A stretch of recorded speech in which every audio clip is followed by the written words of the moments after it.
My colleagues and I remain squarely focused on achieving our dual mandate goals of maximum employment and stable prices for the benefit of the American people. Despite elevated uncertainty, the economy is in a solid position. The unemployment rate remains low, and the labor market is at or near maximum employment. Inflation has been running somewhat above our 2% longer-run objective. In support of our goals, today the Federal Open Market Committee decided to leave our policy interest rate unchanged. We believe that the current stance of monetary policy leaves us well positioned to respond in a timely way to potential economic developments. I will have more to say about monetary policy after briefly reviewing economic developments. Recent indicators suggest that growth of economic activity has moderated. GDP rose at a 1.2% pace in the first half of this year, down from 2.5% last year.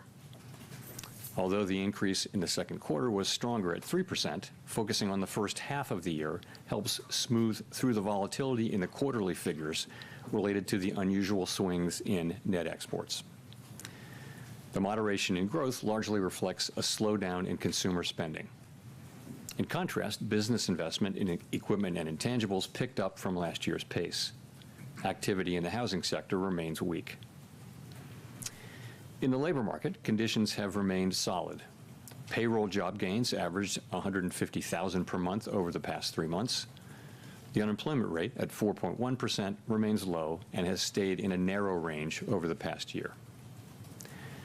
Wage growth has continued to moderate while still outpacing inflation.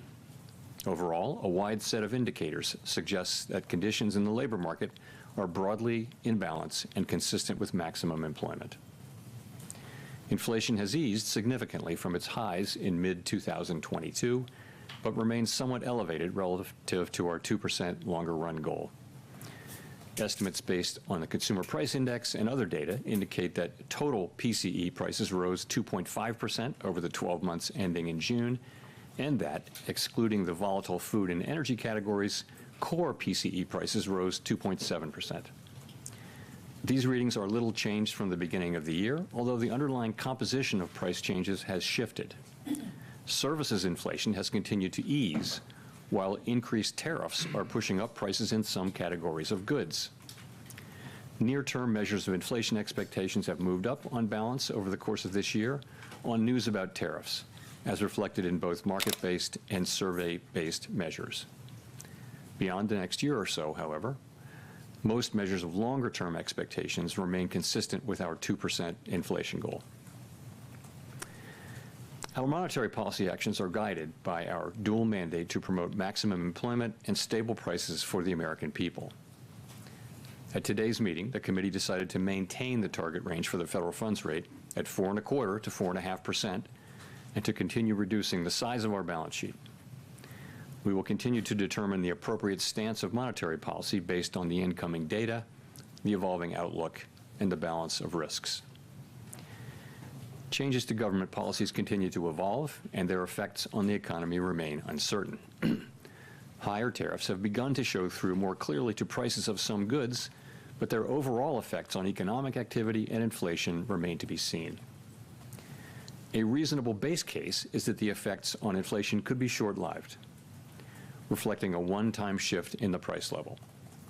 But it is also possible that the inflationary effects could instead be more persistent, and that is a risk to be assessed and managed. Our obligation is to keep longer-term inflation expectations well anchored and to prevent a one-time increase in the price level from becoming an ongoing inflation problem. For the time being, we're well positioned to learn more about the likely course of the economy and the evolving balance of risks before adjusting our policy stance. We see our current policy stance as appropriate to guard against inflation risks. We're also attentive to risks on the employment side of our mandate. In coming months, we will receive a good amount of data that will help inform our assessment of the balance of risks and the appropriate setting of the federal funds rate. At this meeting, the committee continued its discussions as part of our 5-year review of our monetary policy framework. We focused on potential revisions to our statement on longer-run goals and monetary policy strategy, and are on track to wrap up any modifications by late summer. The Fed has been assigned two goals for monetary policy: maximum employment and stable prices. We remain committed to supporting maximum employment, bringing inflation sustainably to our 2% goal, and keeping longer-term inflation expectations well anchored. Our success in delivering on these goals matters to all Americans. We understand that our actions affect communities, families, and businesses across the country. Everything we do is in service to our public mission. We at the Fed will do everything we can to achieve our maximum employment and price stability goals. Thank you. I look forward to your questions. Thanks, Chair Powell. There's a lot of lean in the markets, and not to mention out of the administration for a rate cut now in September. Is that expectation unrealistic at this point? So, as you know, today we decided to leave our policy rate where it's been, where I would characterize as modestly restrictive. Inflation is running a bit above 2%, as I mentioned, even excluding tariff effects. The labor market's solid, historically low unemployment. Financial conditions are accommodative, and the economy is not performing as though restrictive policy were holding it back inappropriately. So it seems to me and to almost the whole committee that the economy is not performing as though restrictive policy is holding it back inappropriately, and modestly restrictive policy seems appropriate. All that said, there's also downside risk to the labor market. In coming months, we'll receive a good amount of data that will help inform our assessment of the balance of risks and the appropriate setting of the federal funds rate. So just to follow up, by coming months, does that include the possibility you'll be getting essentially 2 rounds of jobs and inflation data between now and the September meeting?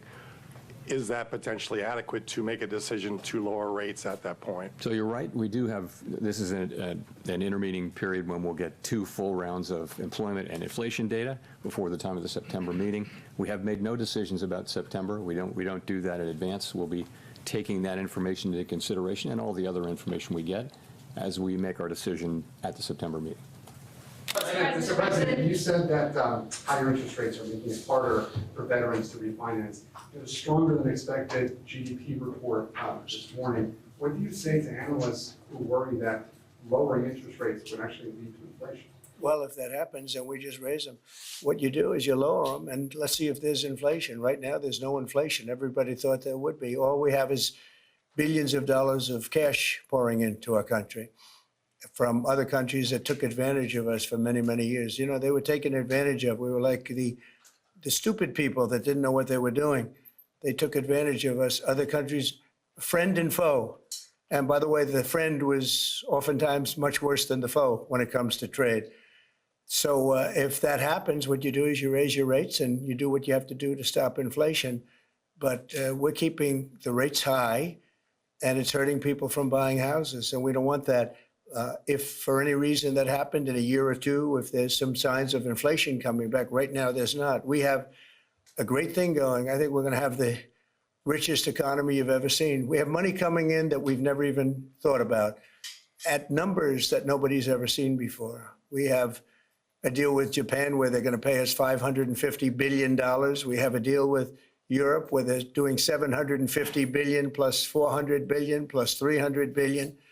And many other countries, it's likewise, you know, relatively, those are 2 big ones, but likewise. So we have a lot of money coming in, and we have no inflation, and we're very strong, and we should be lowering the rates. You know, each point that this gentleman keeps up costs us $365 billion a year. Think of that. 1 point, $365 billion.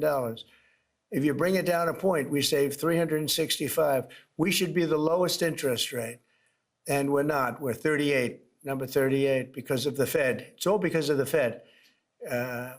He's done a bad job. Now, he's got a meeting today, but I call him too late. You know, he's always too late. Even if he does it today, probably won't. I hear they're going to do it in September, not today. For what reason? Nobody knows, but Europe, as you know, cut their rates 11 times in the last short period of time. But the good news is we're doing better than anybody anywhere in the world. Nobody's doing anything even close to us, even with the higher rates. The higher rates do affect housing, though, because people can't go out and get a loan or refinance their house. And it would be nice to have them be able to do that. That would be just another check of a box that would be very important.